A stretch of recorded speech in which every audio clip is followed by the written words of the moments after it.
En el día de hoy tenemos un sector importante, el sector de la energía, una empresa también importante, una empresa con unos cambios muy importantes en los últimos años y un ponente también de primera división. Hay veces que como uno cuando tiene relación y es amigo del ponente, pues lo califica como tiene que calificarlo. Y en este caso, pues con Antonio Jardén, o Antoni Jardén, porque le pasa lo mismo que a mí. Dices Juan Rossell o Joan Rossell, y entonces ya la liamos, ¿no? Pues a nosotros en Cataluña mucha gente a mí me llama Joan, en mi propia casa, mi padre, y a Antoni le pasa lo mismo, y otra gente a mí me llaman Juan y a él le llaman Antonio.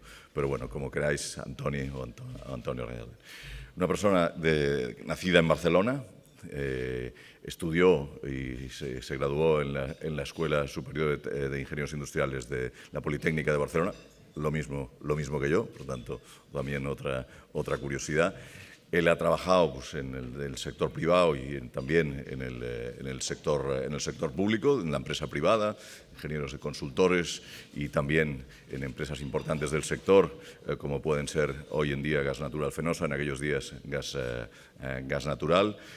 Tiene un larguísimo recorrido en el mundo empresarial y desde el año 2007 es presidente de Enagás. Y en Enagás, realmente, viendo la Enagás que había en el 2007 y la Enagás que hay hoy en el año 2016, las diferencias son muy importantes. De una empresa donde tenía una serie de socios más bien estatales, digamos, a una empresa que en la actualidad pues prácticamente los accionistas son todos fondos internacionales, es decir, una empresa con un free float de prácticamente el 95%, quiere decir de que se tiene que examinar todos los días en los mercados internacionales, tiene que estar todo el día volando porque tiene que ir a ver a todos y cada uno de sus socios y explicarles lo que hacen, no solo en España, porque Enagás no solamente es en España, sino que también es con inversiones fuera de España, pero se lo tiene que explicar a todo el mundo.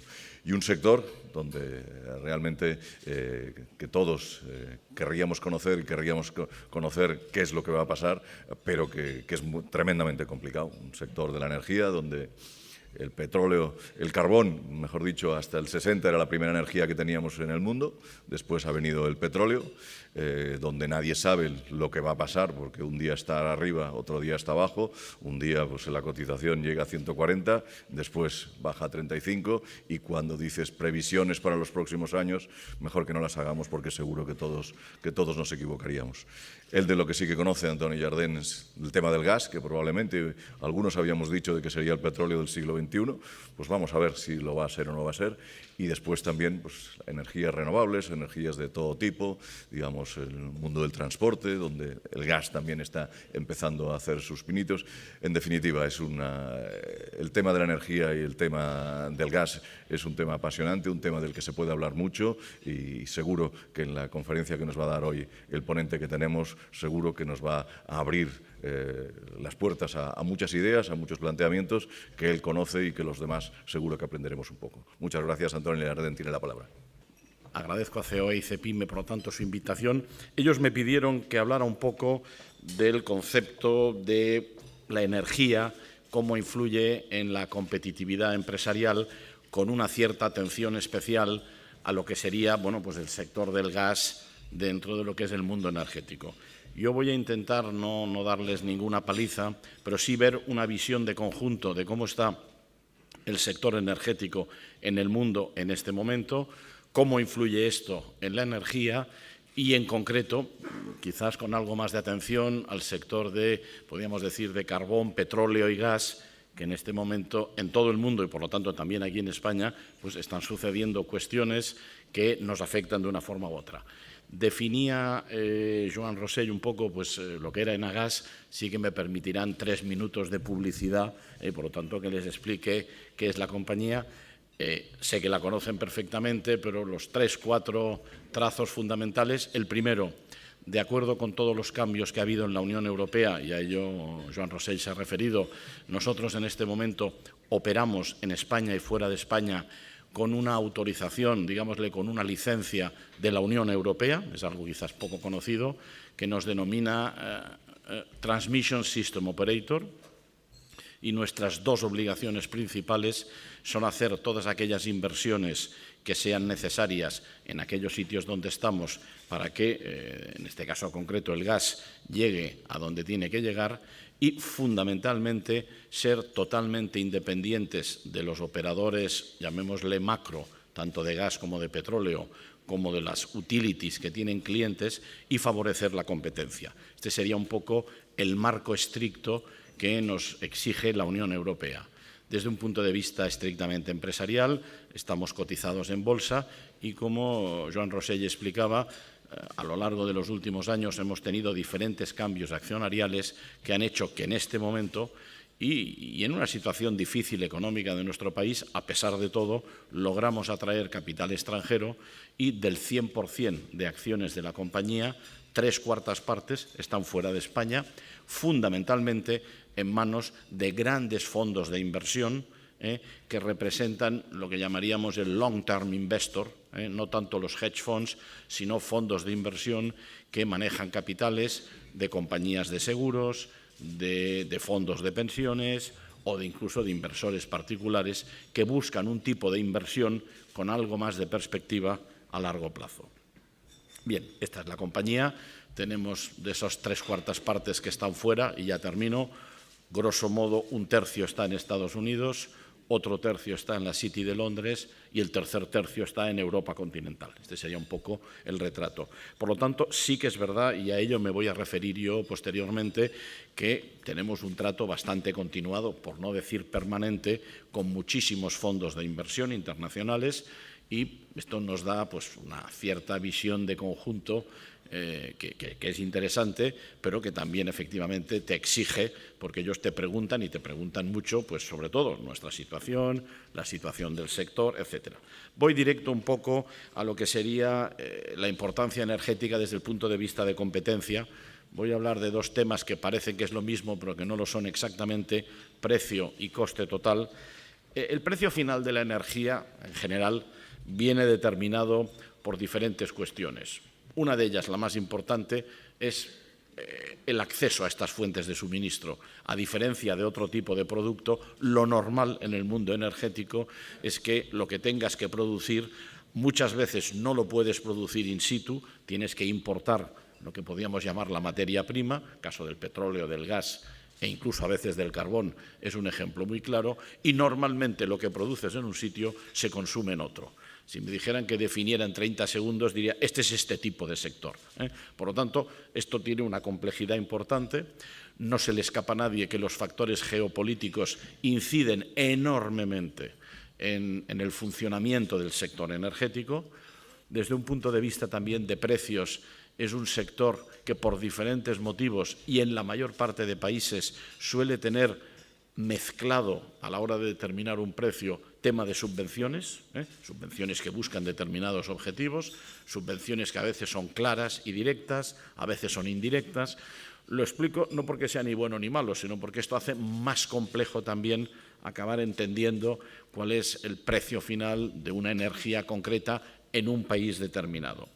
Por último, un factor importante en el que yo creo, soy juez y parte evidentemente, pero creo que hemos mejorado, es que para que este precio final de la energía sea correcto y permita a los usuarios, las grandes compañías o los clientes individuales, poder mejorar sus cuentas de resultados, evidentemente es fundamental la propia eficiencia de los agentes energéticos, es decir, los que producimos o transportamos o distribuimos energía. Se nos exige cada vez más que seamos más eficientes en la medida que la energía se ha convertido en un coste muy importante en el mundo empresarial y, por lo tanto, como un factor diferencial de competitividad. A su vez, y por eso diferenciaba un precio y costes finales, el coste final que para una empresa determinada o para un sector pueda tener la energía depende también de la eficiencia del propio consumidor.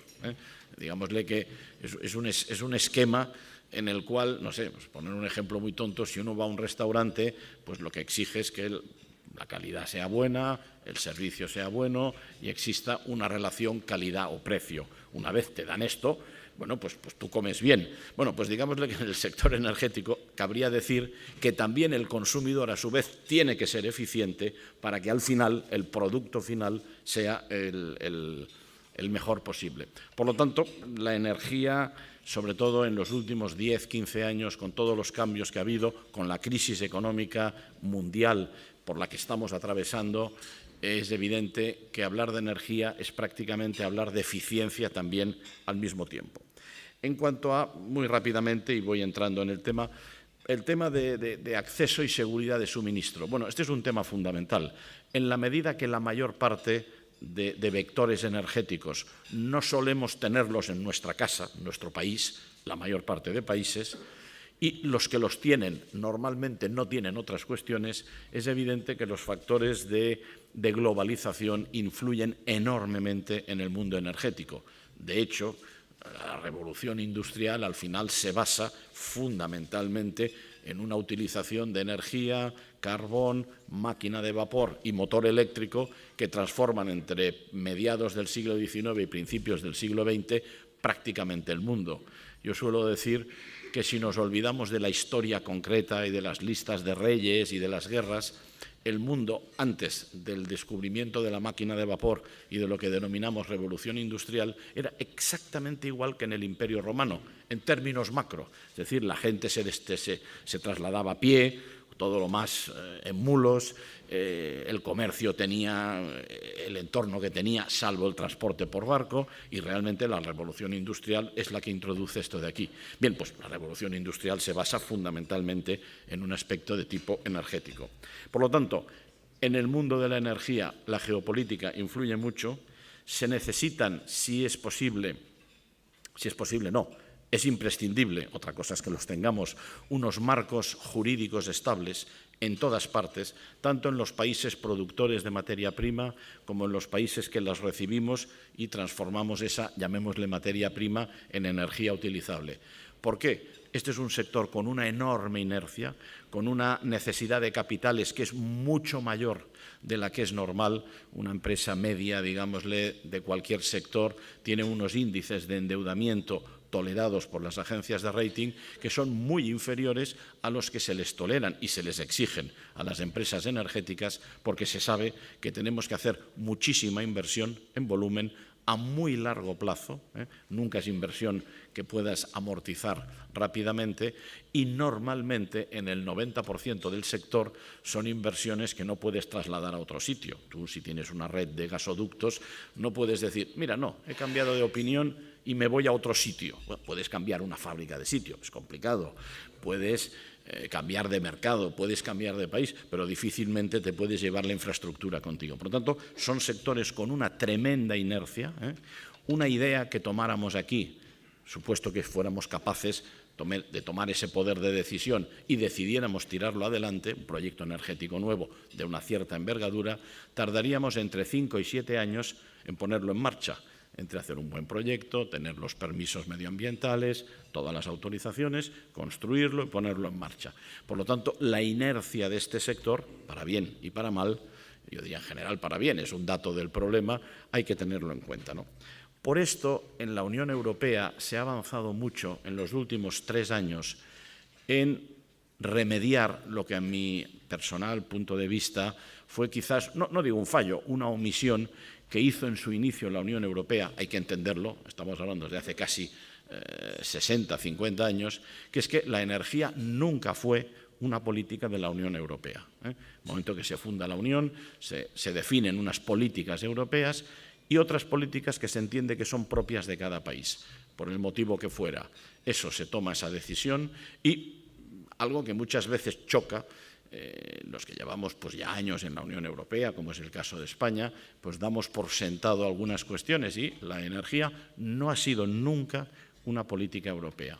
Como consecuencia de esto, nos encontramos que cada país tiene un mix energético diferente, el que su historia y sus decisiones le ha dado, y posteriormente nos empezamos a dar cuenta que en este mundo globalizado la energía es tan importante que los que estamos en la Unión Europea, casi sin discusión, todos los gobiernos ven que es lógico que tengamos una cierta política común, como descubrimos que tenemos que tener una política común frente a fenómenos globales como pueden ser las migraciones, como pueden ser conflictos políticos, incluso conflictos militares.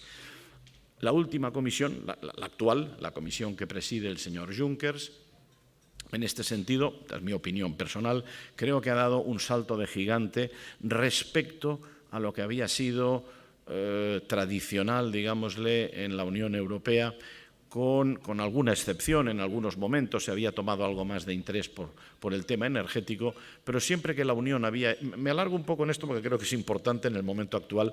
La Unión Europea en temas energéticos entraba siempre por temas, por puertas laterales. Al no ser una política europea, no podía ejercer.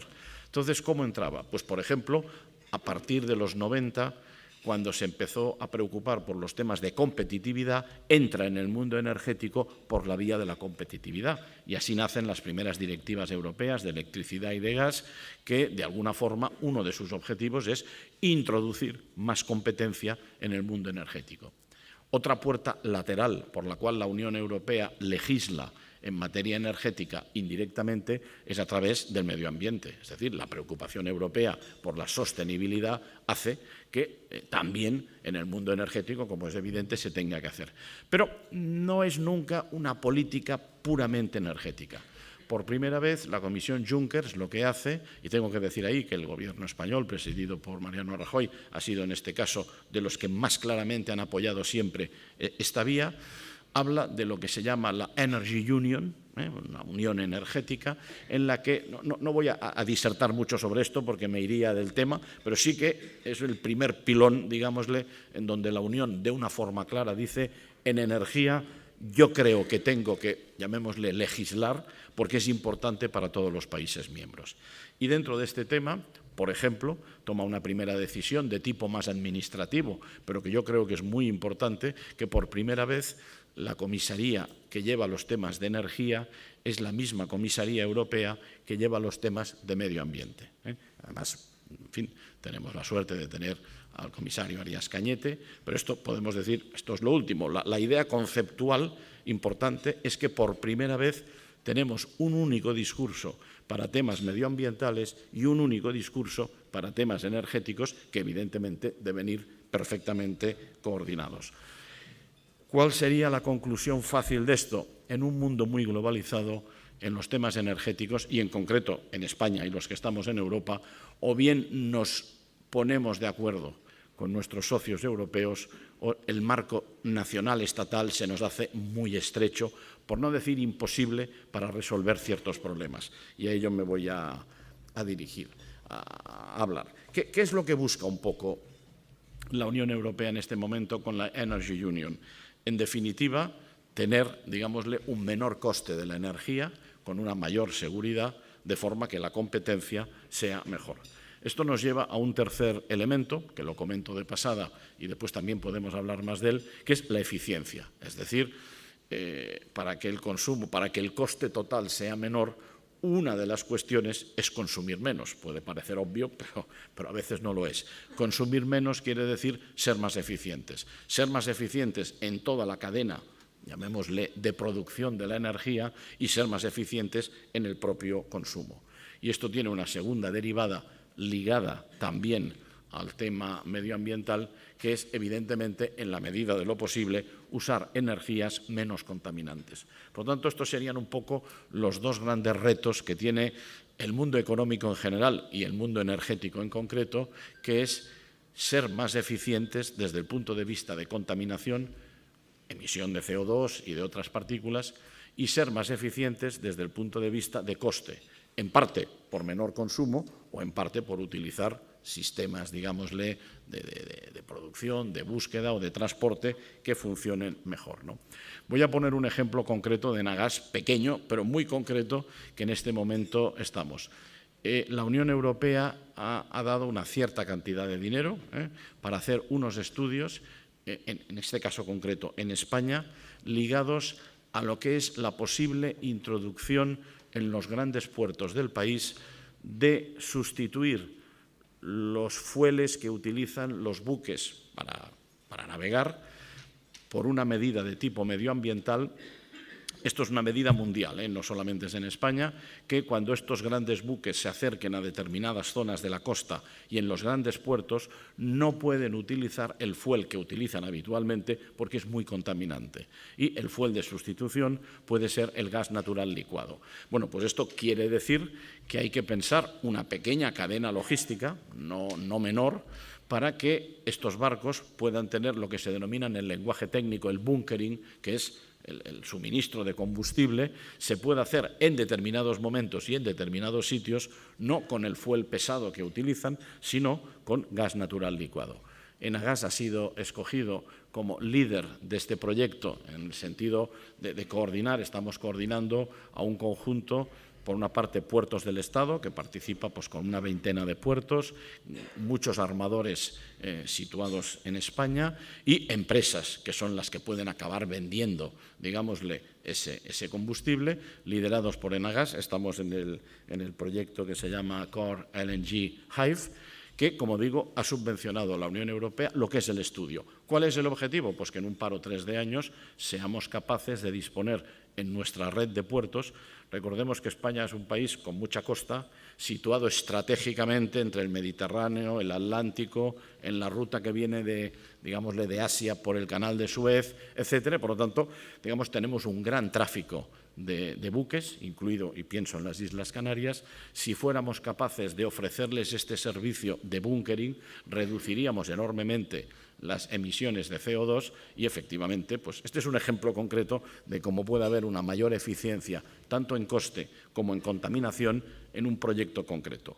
Esto me llevará más adelante a hablar de lo que yo considero que es uno de los nuevos paradigmas que va a haber en el mundo energético, ligado sobre todo al gas, que es una mayor flexibilidad de las infraestructuras. Hasta ahora las infraestructuras, por definición, son infraestructuras pesadas, y empezamos a ver que además de estas infraestructuras tendremos que tener una cierta capacidad, este ejemplo es muy claro, de poder suministrar.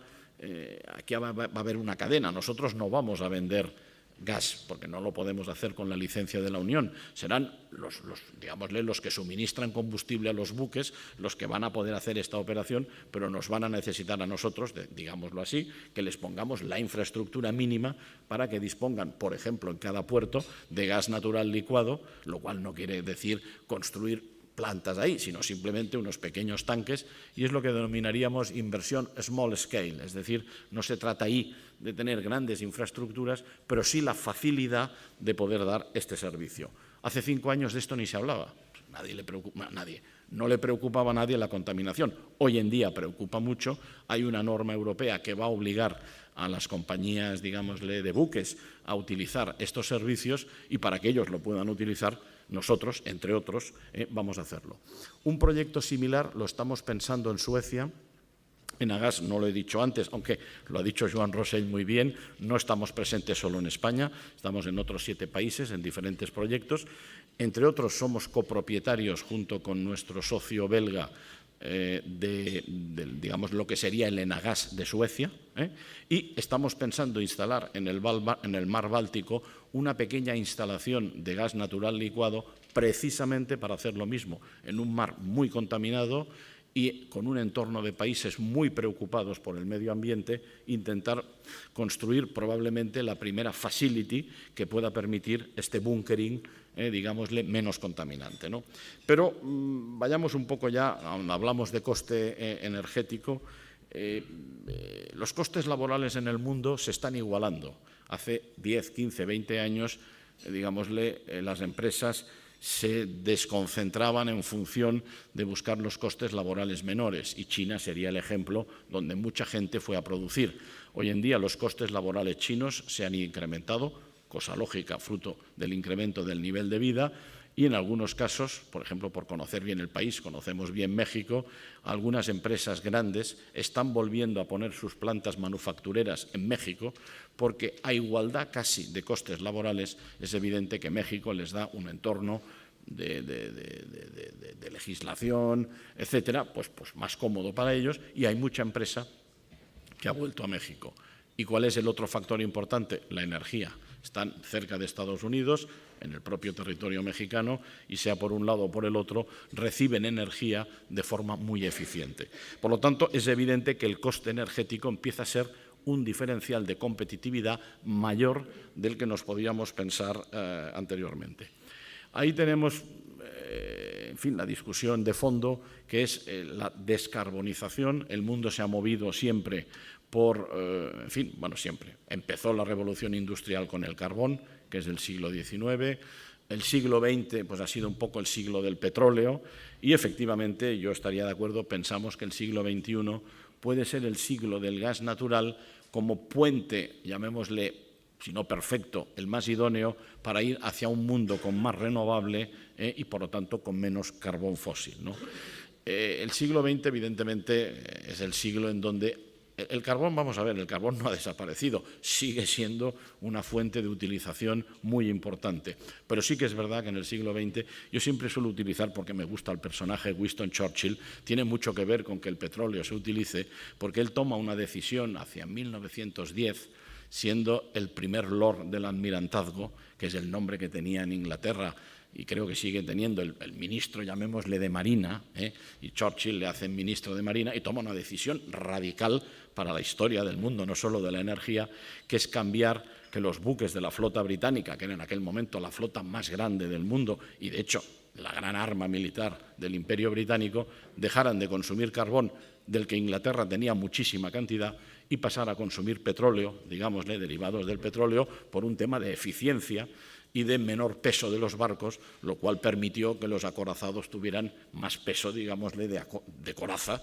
con la misma energía. Esta decisión es fundamental porque obliga, entre otras cosas, a que los ingleses se busquen el petróleo en diferentes partes del mundo, y podríamos decir que la historia del petróleo, en parte, se fundamenta en esta decisión, y ahí aparecen pues, las compañías que explotan el gas persa, en fin, después irán. En fin, me iría a una reflexión histórica, pero la decisión de Winston Churchill como primer Lord del Almirantazgo tiene profundas consecuencias. Dicho esto, seguimos utilizando mucho el carbón en el mundo. ¿Por qué?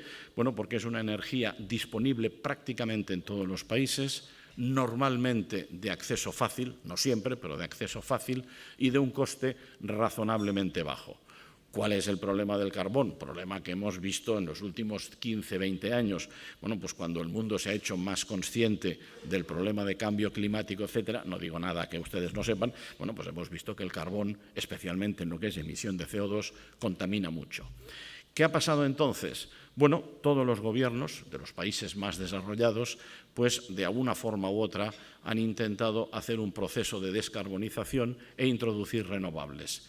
¿Cuál ha sido el problema? Lo voy a simplificar. No critico, describo, que nos hemos saltado alguna clase de la lección. Es como si estudiáramos historia y nos saltáramos el Renacimiento y el Barroco para ir directamente pues, al neoclasicismo. Claro, algo te has perdido por el camino. Se han hecho enormes esfuerzos en bastantes países en los últimos 15 años de introducir renovable sin acabar de estar seguro que íbamos a consumir menos carbón.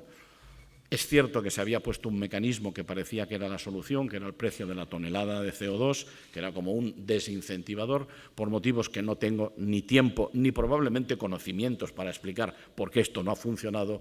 El caso es de que ese mecanismo no funciona y en la mayor parte de países ricos, digo ricos por diferenciar países desarrollados de la OCDE que hemos introducido renovable, resulta que hoy estamos consumiendo algo más de carbón de lo que consumíamos hace 10 o 12 años. Evidentemente no era el objetivo del legislador, esto está claro, pero la vida nos ha llevado por ahí. Doy un dato que tengo de memoria. En España, en lo que es la matriz energética, creo que alcanzamos el nivel mínimo de carbón hacia finales de la década pasada, 2008, 2009, 2010, nos movimos por el entorno de un 8-9% de peso del carbón en la matriz energética, lo cual pues, nos pareció a todos en el sector que decíamos, bueno, esto está bien, hay que seguir consumiendo carbón por motivos estratégicos, por motivos sociales, pero esta cantidad pues, parecía, no es que haya una fórmula matemática, pero que ese entorno del 10% era muy positivo. Bueno, la realidad es que hoy por hoy, si vamos directamente a lo que es el peso en la matriz energética, quizás no se ve tanta diferencia, pero si lo vemos en lo que es la producción de electricidad, veremos que el peso del carbón en producción de electricidad pues, está en el torno del 20%, es decir, es mucho mayor del que teníamos hace algunos años. ¿Por qué ha sucedido esto? Bueno, pues ha sucedido por diferentes motivos. Uno de ellos, porque quizás la introducción de renovables en muchos países se hizo con políticas de subvención que quizás no tuvieron en cuenta lo que podíamos hacer, el llamado efecto llamada, que es que cuando das dinero se suelen presentar tanto el que lo necesita como el que no lo necesita. Pues si aquí reparten dinero, permítanme la broma, pues yo también me presento. Total, hemos tenido quizás más potencia instalada de la que probablemente los legisladores pensaban que necesitábamos, la hemos tenido a un coste probablemente mayor y, sin haberlo querido, hemos consumido más carbón. Ejemplo, bueno, pues Alemania. Alemania tiene en este momento, con la decisión de salir de las nucleares, la producción de electricidad alemana, hablo de memoria, aún en un 30% se basa en el carbón. Claro, no es que esté ni mal ni bien, pero es un contrasentido que quieras avanzar hacia una economía más limpia y produzcas más electricidad con carbón, que es la energía más sucia, si me permiten la expresión. Es una contradicción. Yo creo que por primera vez en la conferencia de París, en el COP21, esto se ha empezado a ver claro. Se habla ya de una transición energética con un proceso de descarbonificación general, pero que, como digo yo, descarbonificación empieza por consumir menos carbón, lo cual no quiere decir no consumir carbón, no, consumir poco a poco menos carbón. Una parte de ese espacio que deja el carbón puede y debe ser ocupado por el gas, no porque lo diga yo, que soy juez y parte, sino porque contamina 3 veces menos. Si en el mundo no hiciéramos nada y solo sustituyéramos carbón por petróleo, dividiríamos por 3 las emisiones de CO2 y habríamos resuelto, sobre el papel, todos los problemas de cambio climático. Por lo tanto, no se trata de eso tampoco, pero sí de ser conscientes que es un proceso largo y complicado. Y el gas, a su vez, es el puente que permite introducir en el otro espacio que deja el menor consumo de carbón y también de petróleo en algunos usos, por ejemplo, en el tema del transporte de buques, es un ejemplo, introducir renovable. Ese es el camino para realmente funcionar. ¿Qué pasa? Este es un camino largo que no da resultados inmediatos a corto plazo y hace que muchas veces pues el ciudadano de a pie, que en definitiva es el que vota, pues dice, no, yo si me dicen que el renovable es lo que es necesario, venga, renovable ya todo. Bueno, es que todo, si tuviéramos renovable solo, no funcionaría la energía todo el día. Sé que esto es obvio, pero es uno de los problemas que tenemos. Por lo tanto, primera cuestión, en el tema del carbón. El carbón se seguirá utilizando, existe en todo el mundo. Los países más pobres no pueden tampoco permitirse el lujo de despreciar una energía que tienen a mano y razonablemente barata. Por lo tanto, hay que entender que habrá que consumir carbón, pero también hay que entender que no resolveremos el problema de cambio climático si no somos capaces de integrar todo el mundo en el mismo camino. En este sentido, ha sido muy importante el cambio de China. Hasta hace poco, China, bueno, pues iba un poco por libre en estos temas, aduciendo, con razón, oiga, yo me he desarrollado muy tarde, no me pidan a mí, este es un problema de países ricos, yo cuando llegue a un nivel de vida determinado ya me preocuparé por esto. El momento ha llegado ya. Quizás no tanto por un convencimiento teórico como práctico. En China ha habido un enorme esfuerzo para sacar, digámosle, millones, decenas de millones de personas de la pobreza a lo que podríamos llamar una sociedad industrial. Eso ha requerido muchísima energía, pero están empezando a experimentar en escala grande los problemas de contaminación que nosotros conocemos, pero yo diría en escala mucho más pequeña. Los problemas de contaminación en algunas grandes ciudades chinas empiezan a plantear problemas prácticamente de orden político, de orden de que la ciudadanía dice, oiga, yo no puedo vivir en un ambiente en donde hay una polución enorme. El gobierno chino es tan consciente de ello que tomó recientemente, ahora este mes de enero, una decisión muy dura, que es cerrar 1000 minas de carbón, 1000. Y ayer salía una noticia, creo que era en el Financial Times, que hablaba, claro, que detrás de esto hay como 2 millones de trabajadores que, bueno, que pueden quedarse sin trabajo en determinadas zonas. Pero tienen tal problema de contaminación que empieza a ser uno de los problemas que tienen en la agenda, digamos, del gobierno chino. Y esto explica cómo en París han estado doy una opinión general, muy positivos en intentar encontrar soluciones, insisto, que necesariamente van a largo plazo, para poder tener este tema.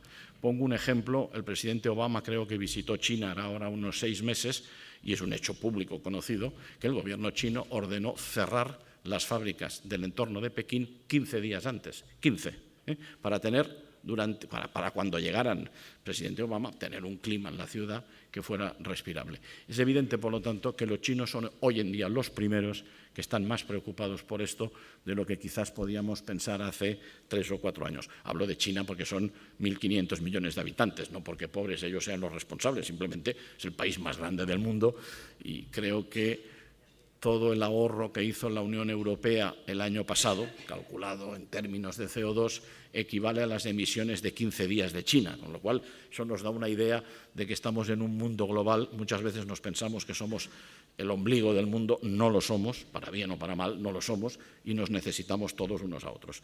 Otro gran factor que influye en la energía, el petróleo.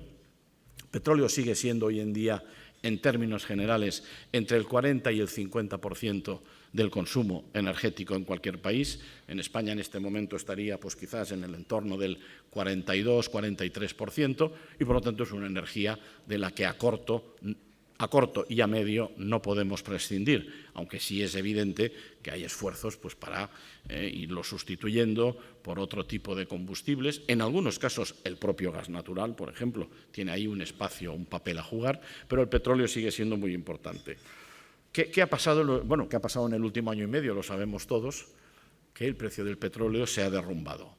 Aquí de esto podemos sacar algunas lecciones. La primera, humildad, mucha humildad, porque yo que soy de este sector, debo de decir que no leí un solo papel antes de que esto sucediera, y mire que leo papeles de bancos de inversión, de analistas, de informes, de nuestro propio departamento interno de la Casa. Nadie dijo, oiga, cuidado, que en 6 meses vamos a pasar de 100, 110 dólares el barril de Brent a 30 o a 40. Pues siempre sale un economista que en un papel oscuro, hacía 5 años lo había dicho y tal, pero bueno, es como si yo digo que va a llover, lo digo cada día, claro, al final un día cierto, pero no tiene mérito. Nadie tenía esta previsión. ¿Qué ha sucedido técnicamente a posteriori para intentar explicar esto? Hay 2 grandes factores que lo explican. Uno más, llamémosle, de oferta y demanda, y el otro quizás más geopolítico. El de oferta y demanda es bastante claro, este sí que se ve ahora en perspectiva. La demanda no ha bajado, la demanda de petróleo mundial ha seguido subiendo, pero sí que es cierto que en el 14 y el 15 ha subido menos de lo que se esperaba, pero ha subido. Por tanto, esto puede haber una explicación. Ha habido una ralentización en el crecimiento de la demanda, fundamentalmente pilotada por el cierto estancamiento del crecimiento en los países emergentes, incluida China. Pero, insisto, la demanda ha subido. El problema es que, lo que ha sucedido es que ha explotado la oferta. ¿Por qué ha explotado la oferta? Y ahí viene el tema del shale oil y del shale gas. El shale oil y el shale gas es petróleo y gas exactamente igual, no es que sea de una calidad diferente, simplemente explica que son yacimientos muy profundos que están dentro de lo que podríamos llamar roca. Un yacimiento siempre, el petróleo o el gas está en una roca, no es que esté en un agujero, pero bueno, dentro de unas rocas de las que es muy difícil sacarlo, salvo que esas rocas, por decirlo así, se machaquen, se fraccionen, de ahí viene la técnica del fracking, y esta técnica era perfectamente conocida, pero era extraordinariamente cara y por lo tanto era estrictamente marginal, es decir, funcionaba cuando el precio marginal del barril de petróleo era tan alto que salía a cuenta hacer esto. Entonces, bueno, esto es un fenómeno. Con la subida de precios de los años 2000, abro otro paréntesis, otra segunda lección de humildad, la memoria que tenemos es muy corta. Los precios actuales de petróleo, 30, 40 dólares barril, son los que teníamos en la 2001, 2002, 2003. Yo me acuerdo en aquella época, en Repsol y en Gas Natural, cuando se hacía el presupuesto, me acuerdo perfectamente que tomábamos una determinada base de partida, cuál será el precio medio del barril, y eso era una discusión de expertos, etcétera, y finalmente se tomaba una decisión. Y yo me acuerdo haber tomado decisiones con presupuestos que eran 26 dólares barril, 30, 35, 40 quizás ya hacia la mitad de los 2003, 2004, es el precio que tenemos ahora. Hay una explosión, debido evidentemente a un aumento de la demanda, y la oferta que hace la oferta acaba siguiendo. Y en Estados Unidos, en el shale oil y en el shale gas, se empieza, no digo a meter más dinero, no, fundamentalmente a meterle más inteligencia. Y son las pequeñas compañías, esto solo lo pueden hacer hoy por hoy los americanos, que son tremendamente eficientes, no son las grandes empresas las que explotan el shale oil, son pequeñas compañías, lo que ellos llaman independientes, de ingenieros que han salido de su empresa y han montado una pequeña empresa, efectivamente muy apalancada, y consiguen, con técnicas muy, como diría yo, hechas a medida, en pozos muy concretos, empezar a explotar. Y entre el 2005 y el 2010 tenemos una verdadera explosión, valga la idea, de aparece petróleo y gas a un precio razonablemente bueno desde el punto de vista de coste y con unos precios externos que permite explotarlo. Eso hace que tengamos una demanda, ahora me centro en el petróleo, después hablaré del gas, muy elevada, que efectivamente empieza a pesar en el mercado. Y ahí entonces viene la segunda decisión más geopolítica, que es la que toma la OPEP y más exactamente Arabia Saudí, hace un año aproximadamente, cuando lo que hace técnicamente Arabia Saudí es decir, lo traduzco, no lo dijeron así, pero lo explico yo como lo entendí, voy a dejar de ser el guardián del mercado. Y lo explico. Quien cerraba el mercado cada día, hasta hace muy poco, era Arabia Saudí. En el mundo se consumen, números redondos, 90 millones de barriles cada día, de los cuales la OPEP produce aproximadamente un tercio. Pero esa oferta y demanda no es matemática.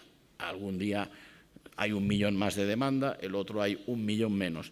Quien ponía o sacaba esos barriles era Arabia Saudí, en parte porque es el único que lo podía hacer, quizás con Estados Unidos, produce de 10 a 12 millones cada día, Estados Unidos más o menos produce lo mismo y todo el resto del mundo, el que más produce, no sé, 3, 4, 5 millones.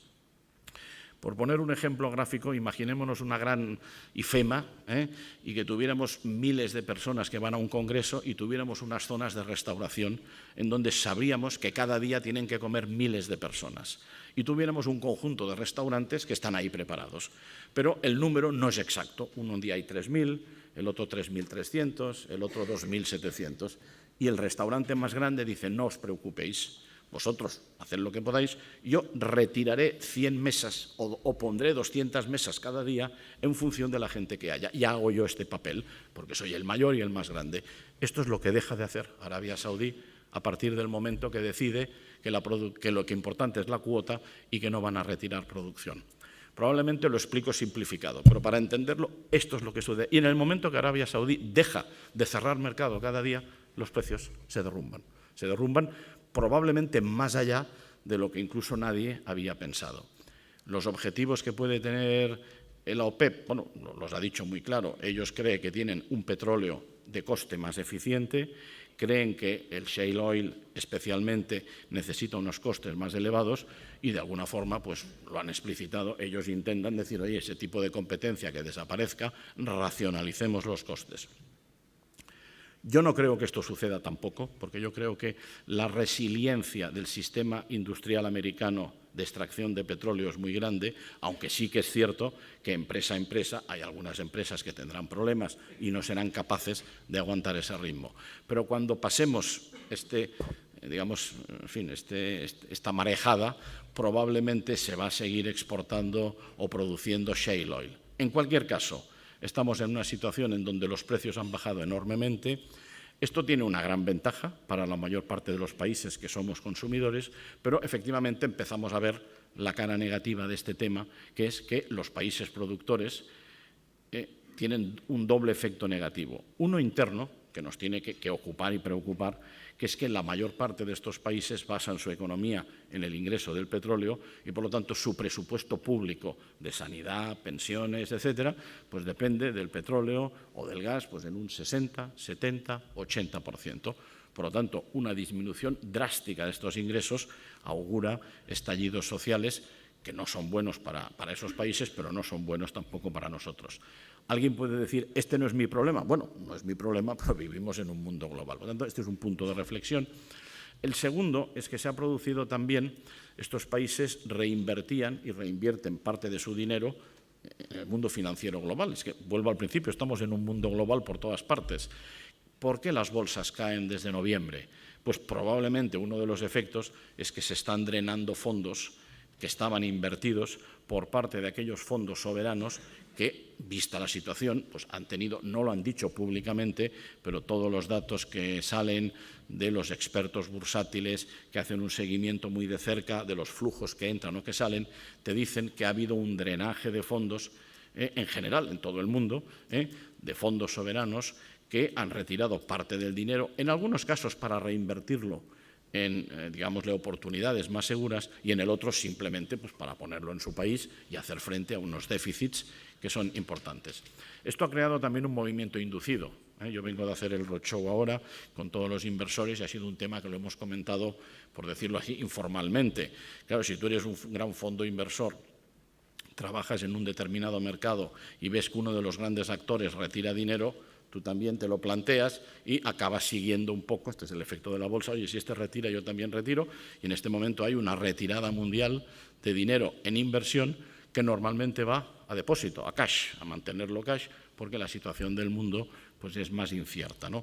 Por lo tanto, como vemos, una noticia buena, que es la bajada del precio del petróleo y que influye muy positivamente en las, digamos, las empresas de todos los que estamos aquí, tiene también una contrapartida más compleja. ¿Qué va a pasar con esto? No me atrevo a decirlo. Hay dos escuelas de pensamiento.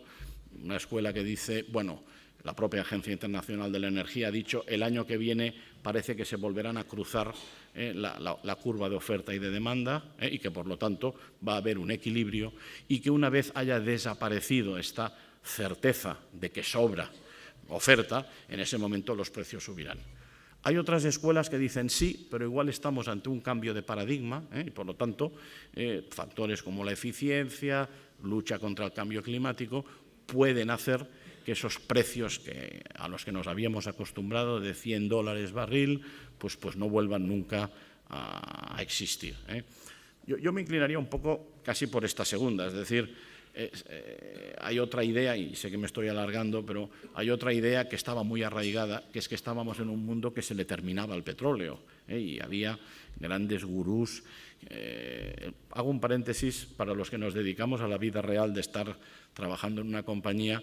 Yo estoy un poco triste porque los gurús suelen ser Casandras siempre, o sea, ven desastres en todas partes y claro, suelen acertar, al final siempre pasa alguna desgracia. Entonces hemos vivido, yo en este sector energético, desde que era pequeñito, pensando y respondiendo, y cuando se termine el petróleo, ¿qué haremos? Tal, volveremos a la edad de piedra, hombre, mire, ¿no? Bueno, pues resulta que al final hemos descubierto que seguramente utilizaremos menos petróleo, pero no porque no haya petróleo, o sea, petróleo hay, carbón hay y gas hay. Por lo tanto, desde ese punto de vista estemos contentos. Otra cosa es que decidamos descarbonizar nuestra energía por razones de orden superior, que probablemente es lo que hay que hacer, pero no porque se nos termine el petróleo. Este era un poco el chiste que explicaba el que fue secretario general de la OPEP mucho tiempo, el ministro de Petróleo Arabia Saudí, que decía un poco él siempre que le preguntaban esto, oiga, pero el petróleo se va a terminar, él decía, mire, dice, la edad de piedra se terminó, pero no por falta de piedras, se terminó por otros motivos, sociales, políticos, pero no porque no tuvieran piedras. Y bueno, pues mire, yo creo que hemos llegado a esta conclusión. Yo creo que consumiremos en el futuro menos combustibles fósiles, probablemente con una composición diferente de la que ahora tenemos, pero no porque no tengamos en el mundo este de aquí, ¿no? Bueno, por lo tanto, vamos ya entonces al gas. ¿Qué papel tiene el gas? Hombre, el gas ha ido tomando, el gas siempre ha sido una energía que ha entrado más tarde que las otras y, por lo tanto, tiene que ser más competitiva para entrar. El mundo ha funcionado durante 200 años con carbón y petróleo, por decirlo gráficamente, y madera, no lo olvidemos. Ahora que estamos preocupados por la emisión de CO2, la humanidad durante los 2000 años, partiendo a partir de Jesucristo, la energía que era la madera. Por eso hemos talado los bosques en todo el mundo, porque la única energía que tenías práctica era madera, ¿no? Yo aún encontré el otro día, porque di una conferencia en Barcelona que me invitaron, y una asociación de técnicos y tal, y me hicieron, saben que al conferenciante que viene a un sitio pues como este, pues se le da al final un pequeño obsequio, un bolígrafo, una cosa. Y me regalaron, bueno, no sé si hoy tenéis previsto hacer algo, si no tenéis nada, Juan y Antonio, no pasa nada, o sea, me iré la mar de tranquilo. Me regalaron un libro de la época de la República en Cataluña sobre la energía y la industria. Y el dibujo del libro era, en una zona muy industrial, como era y es aún Cataluña, un bosque y un lema. ¿Sabéis ese tipo de dibujo que se hacía en los años 20 y 30, que después se utilizó mucho en la guerra, dibujos de ese tipo de dibujo que venía a decir: el bosque es el que permite que funcionen las fábricas y haya puestos de trabajo, porque es el que da la materia prima para alimentar. Claro, muchas calderas a vapor iban con madera. Lo ves y digo, por Dios, si esto es de hace 70 o 80 años. Quiero decir que el hombre, digámosle, como digo yo, ha quemado ha hecho dos grandes cosas en el mundo, que es quemar todo lo que podía para tener energía y destilar todo lo que podía para tener alcohol. Y en unos sitios destilan arroz, en el otro es vino. Bien, dicho esto, el gas se ha abierto un espacio en el mundo, es una energía mucho menos contaminante que el carbón, menos contaminante que el petróleo y muy eficiente en términos de coste unidad energética. Calculamos que en las industrias intensivas en energía, realmente el gas en este momento es el que ha sustituido prácticamente a cualquier otra oferta. ¿Y qué ha sucedido en los últimos años? Que en principio es bueno, que hay una enorme sobreoferta de gas hoy, en comparación con hace 5 años, fruto del crecimiento económico del mundo, fruto de esta inercia que hay siempre entre que se detecta una demanda, y la oferta se pone a tono, y en este momento sobra capacidad de gas en todo el mundo. La aparición de grandes trenes de licuación en Australia, la posibilidad clave que cambia la geopolítica del gas, de que Estados Unidos en gas pase de ser un importador neto a ser un exportador neto, es tan fundamental que probablemente en los próximos 4, 5, 10 años vamos a ver un cambio de paradigma en el mercado mundial de gas en concreto, pero que va siguiendo estas tendencias, que es muy importante. ¿Qué ha conllevado ello? Que han bajado los precios.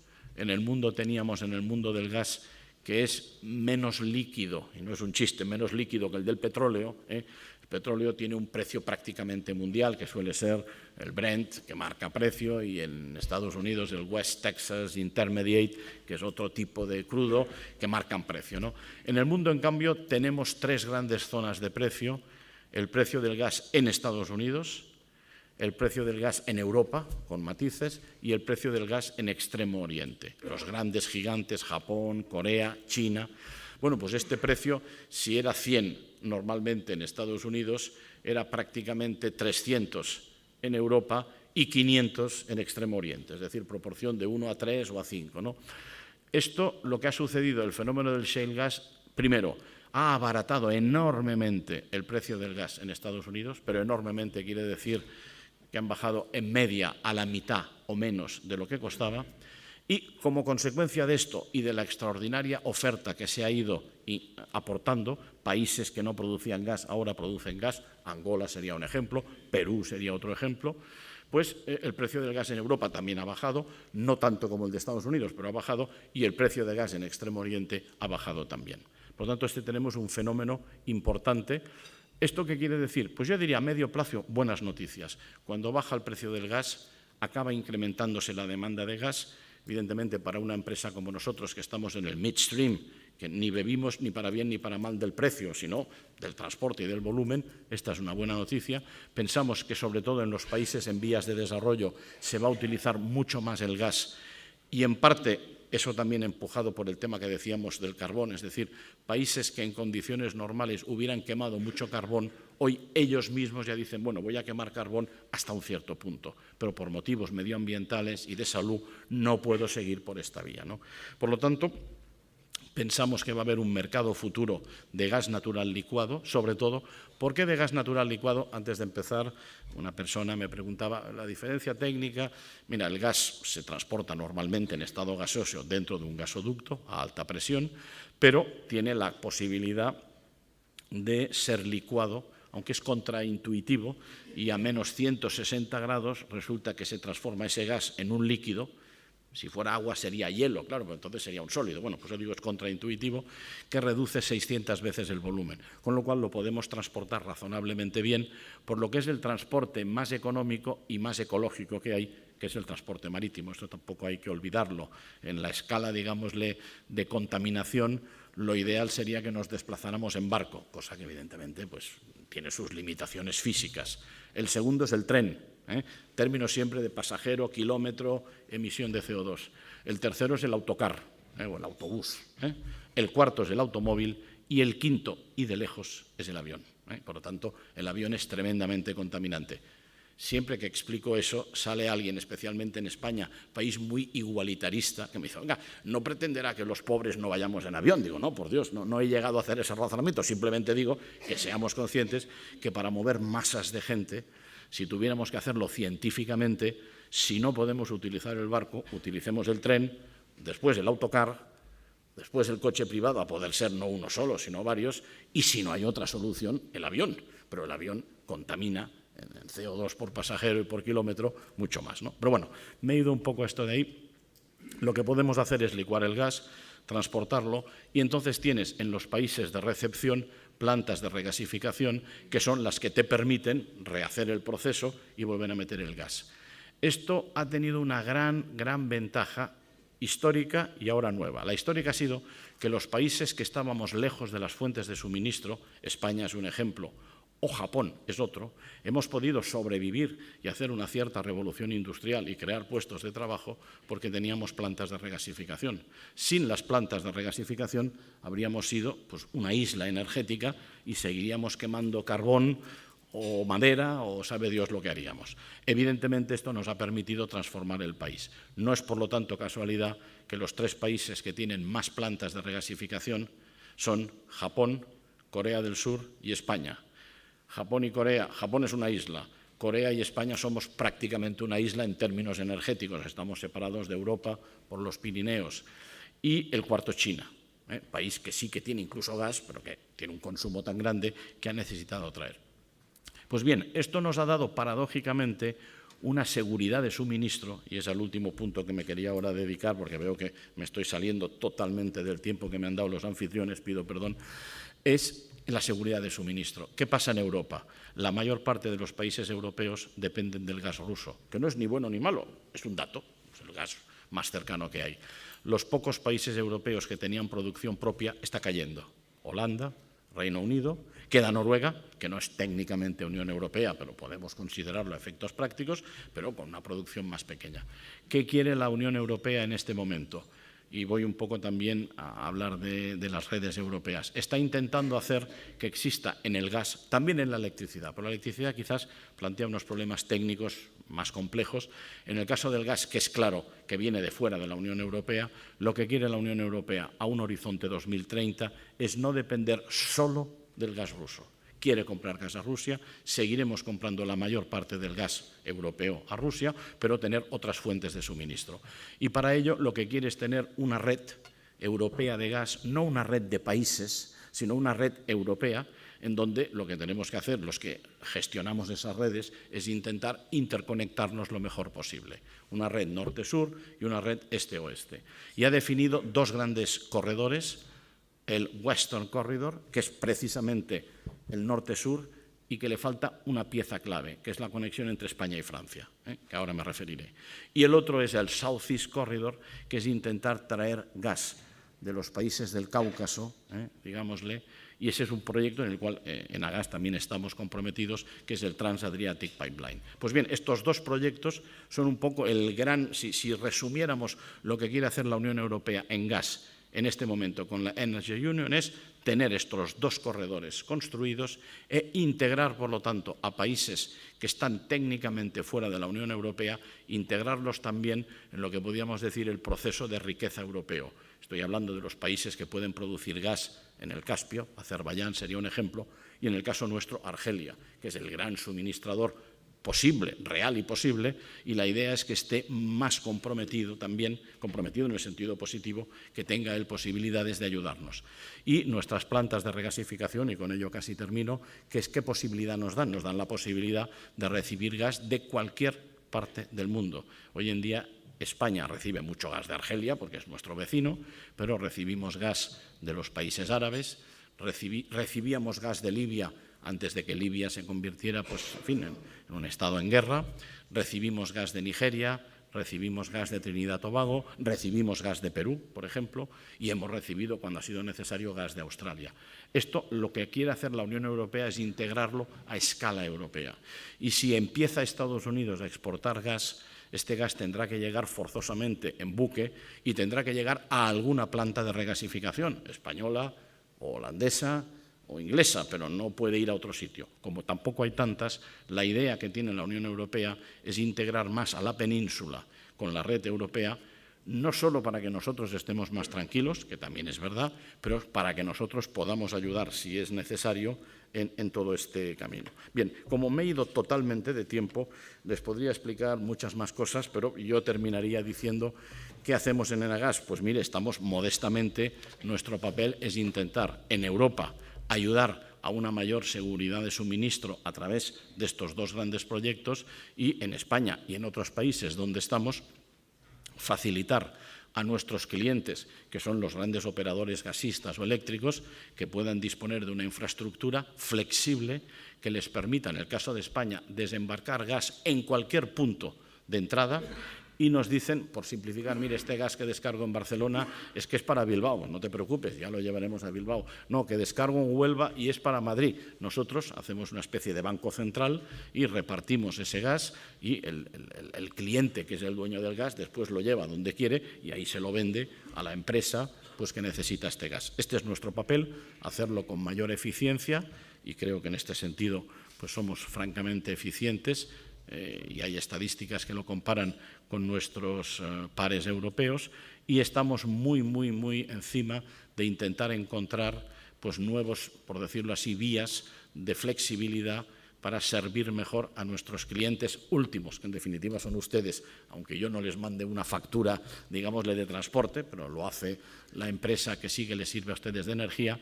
Y no quiero dejar para el final, o mejor dicho, dejo para el final decir que somos una empresa especialmente consciente en el terreno medioambiental. Este mes de enero en Davos nos dieron la sorpresa de que se presenta cada año un índice muy estricto que se llama Global 100 de empresas del mundo. Y hemos sido escogidos entre las 100 empresas del mundo que más cuidado han tenido en temas medioambientales y, en concreto, la primera del sector gasista mundial. Por lo tanto, como si no lo digo yo, no lo va a explicar nadie, lo explico aquí, pero sí que quiero decir que en Enagás hemos hecho un esfuerzo para reducir lo que se llama el carbon footprint, la huella de carbono. Hemos hecho un esfuerzo importante en los últimos años y, por lo tanto, yo diría que estamos muy en la línea o intentamos estar de lo que parece que va el mundo. Yo les agradezco su enorme paciencia y estoy abierto ahora, si hay tiempo, pues a las preguntas que crean oportunas. Muchas gracias. Yo creo que, Antonio, te agradecemos dos cosas. Una lección magistral y una segunda que creo que es muy importante en estas que yo llamo misas civiles. La gente no suele ir a misa los domingos, pero vamos a misas civiles toda la semana. Ha sido muy ameno. Yo creo que es otro dato importantísimo. Que es un tema ameno, un tema muy complejo y, sin embargo, el tema de la energía es vital y nos lo has hecho fácil, muy fácil. Efectivamente, te has pasado de tiempo y, sin embargo, se nos ha hecho corto. Yo creo que es un dato importante. Ha sido eficiente. Quiere decir, has dado tres claves. Una al medio ambiente. ¿Quién no puede en estos momentos trabajar, quien no puede estar de acuerdo con el medio ambiente? Es más, incluso el presidente de la CE y yo mismo, y te va a tocar a ti también, hemos decidido que a partir de ahora vamos a ir a Madrid en barco.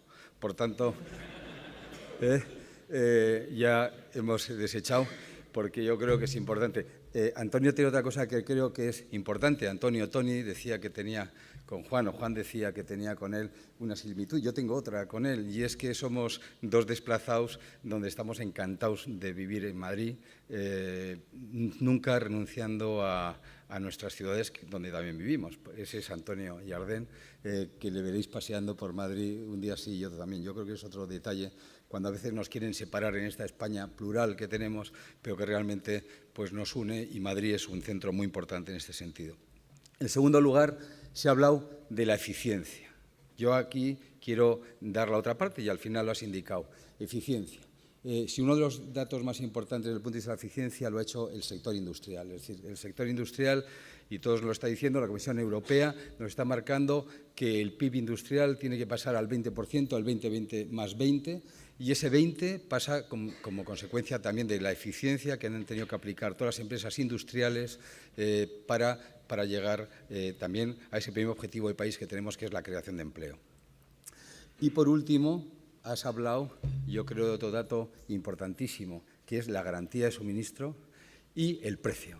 El precio es otro de los datos vitales para que las empresas seamos competitivas, por tanto, siempre estaremos contigo. Y desde el punto de vista de la garantía de suministro, en COE, en CEPIME, siempre trabajaremos para que Enagás, en este caso, que es nuestro representante español, nuestro campeón, en este caso, de las infraestructuras, pueda ser un hub, que sea el hub del sur de Europa, lo hemos peleado, lo hemos hablado muchas veces, Antonio, que esa interconexión con Francia sea una realidad, es vital la interconexión con Francia, somos un centro espectacular desde el punto de vista geopolítico y a la vez estamos trabajando, y hace muy pocas semanas he estado en Canarias, para que esa regasificadora en Canarias también sea una realidad, porque también Canarias, como Teruel, también es España. Y, por tanto, también es fundamental porque en ese sitio pues tienen sus problemas. Y, por último, hay un tema que es el único que me queda, y es el obsequio, porque realmente… Y bueno, y yo creo que hay un obsequio que es el mayor que te podemos dar, que nos podemos dar, ¿no? Que es la amistad. Yo creo que es… Y ese es el que te ofrezco, y yo creo que ese tiene un valor incalculable. Marcelino lo sabe porque la tiene, y sabes que por parte de todos nosotros la tienes, y hoy, desde luego, te has ganado todos nuestros corazones. Muchísimas gracias a todos y hasta la próxima.